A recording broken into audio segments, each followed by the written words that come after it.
Assalamualaikum warahmatullahi wabarakatuh. Perkenalkan, saya Egy Nusifera, dosen pengampu mata kuliah Keterampilan Penyuntingan. Hari ini kita akan membahas mengenai keterampilan penyuntingan naskah. Diharapkan setelah materi ini, mahasiswa mampu memahami apa itu penyuntingan naskah, pengertian penyuntingan naskah, peralatan apa saja yang digunakan, persyaratan penyuntingan naskah, dan karir apa saja yang ada di dalam dunia penyuntingan.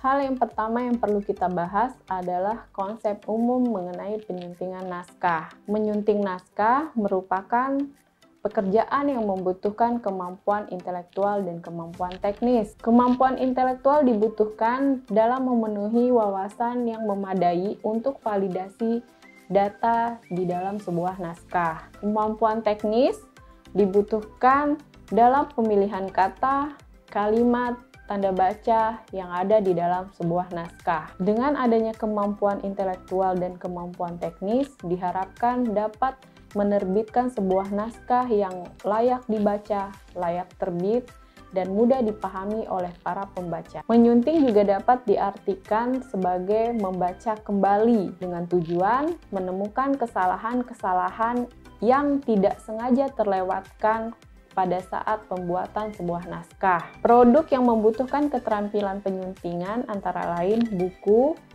jurnal, majalah, buletin, dan lainnya. Menurut Amy Hansen dalam bukunya tahun 2000 pada halaman 3-13 mengemukakan bahwa ada 6 tugas yang dilakukan oleh para penyunting. Yang pertama adalah melakukan penyuntingan mekanik. Di dalam penyuntingan mekanik ini terdapat penyuntingan ejaan, tanda hubung, kapitalisasi, tanda baca, memperbaiki penjumlahan, memperbaiki kutipan, menggunakan singkatan dan akronim, penggunaan huruf miring dan tebal, perlakuan terhadap elemen khusus. Yang kedua adalah mengintegrasikan atau menghubungkan bagian-bagian naskah. Yang terdapat di dalamnya adalah memvalidasi referensi silang yang muncul dalam teks. Yang kedua, memeriksa penomoran catatan kaki, catatan akhir, tabel, dan ilustrasi. Selanjutnya, menemukan penempatan tabel dan ilustrasi. Memeriksa konten ilustrasi terhadap judul dan teks, membaca daftar ilustrasi terhadap ilustrasi judul. Yang ketiga adalah penyuntingan bahasa. Di dalam penyuntingan bahasa ini, penulis mengkoreksi tata bahasanya, tata bahasa sintaksis, penggunaan tanda baca, dan diksi. Idealnya, penyuntingan naskah mengatur secara benar apapun yang tidak benar, dan tidak boleh memaksakan gaya tulisan yang disukai oleh penulis. Yang keempat adalah penyuntingan isi. Dalam penyuntingan isi ini diharapkan perhatian penulis jika ada ketidakkonsistenan internal atau ketidaksesuaian dalam isi naskah tentang masalah struktur dan susunan naskah.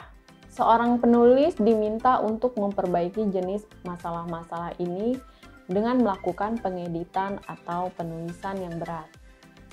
Namun, lebih sering penyuntingan naskah diminta kepada penulis untuk memperbaikinya. Yang kelima adalah perizinan. Jika naskah memuat kutipan panjang dari terbitan yang masih memiliki hak cipta, maka penyuntingan naskah diharapkan mengingat penulis untuk mendapatkan izin cetak ulang dari kutipan tersebut. Yang keenam adalah pengetikan.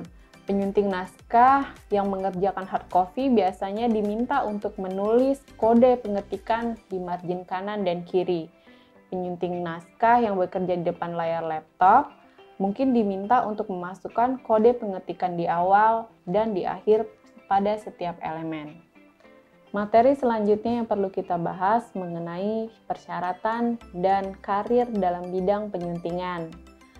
Persyaratan yang pertama adalah akrab dengan komputer, karena jika tidak akrab dengan komputer, kita tidak mengetahui software apa saja yang digunakan dalam menyunting naskah.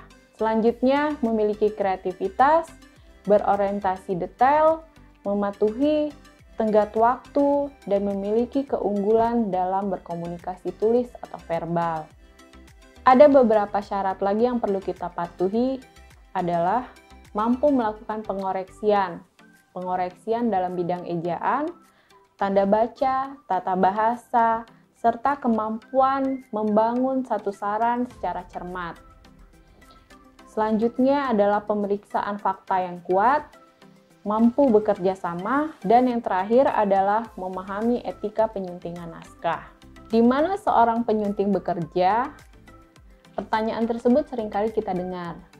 Jadi, seorang penyunting itu bekerja bisa di perusahaan-perusahaan penerbitan buku, majalah, dan surat kabar.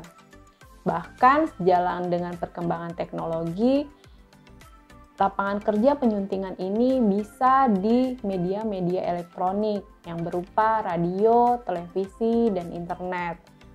Ini artinya dunia kerja seorang penyunting itu sangat luas, bahkan banyak posisi-posisi penyunting naskah bekerja secara paruh waktu.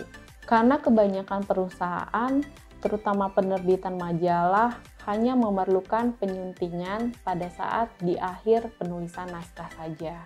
Itulah tadi penjelasan kita mengenai penyuntingan naskah. Diharapkan mahasiswa mampu mengetahui seputar penyuntingan naskah. Saya akhiri, billahi taufiq wal hidayah. Wassalamualaikum warahmatullahi wabarakatuh.